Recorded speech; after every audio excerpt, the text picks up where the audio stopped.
జూబ్లీహిల్స్ ఉప ఎన్నికల్లో పోటీ చేసేది కాంగ్రెస్ అభ్యర్థి స్థానికుడి అన్నారు మంత్రి పొన్నం ప్రభాకర్. అభివృద్ధి కావాలంటే అధికార పార్టీకి ఓటు వేయాలని పిలుపునిచ్చారు పొన్నం. అందరూ ఐక్యంగా ఉంటూ పార్టీకి ముందుకు తీసుకెళ్లాలని అన్నారు. బయట నుంచి ఆశావాహులు చాలా మంది ఉన్నప్పటికీ స్థానికంగా ఉన్న వ్యక్తినే హైకమాండ్ నిర్ణయిస్తోంది.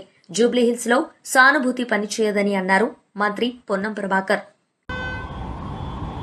అభ్యర్థుల ఎంపిక మా చేయిలోది కాదు, ఏఐసిసి చూసుకుంటుంది.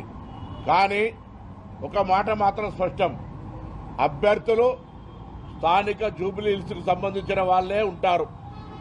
బయట నుంచి అభ్యర్థులు దిగుమతి ఉండదు. స్థానికంగా ఈ జూబ్లీహిల్స్ ప్రజలతో వివిధ హోదాల్లో వివిధ సందర్భాల్లో కష్టపడుతున్నటువంటి వాళ్ళకు సంబంధించిన అవకాశం, టికెట్ నిర్ణయం అనేటువంటిది పార్టీ నిర్ణయిస్తుంది. బట్ బయట నుంచి ఆశిస్తున్నటువంటి వాళ్ళు ఎవరికి కూడా ఇక్కడ అవకాశం ఉండదు అనేటువంటిది పార్టీ ఆలోచన.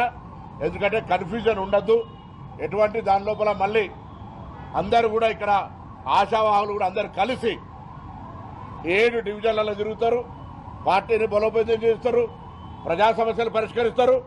పార్టీ సర్వేల ద్వారా, పార్టీ నాయకత్వంకు ఉన్నటువంటి సమాచారం ద్వారా పార్టీ నిర్ణయిస్తుంది.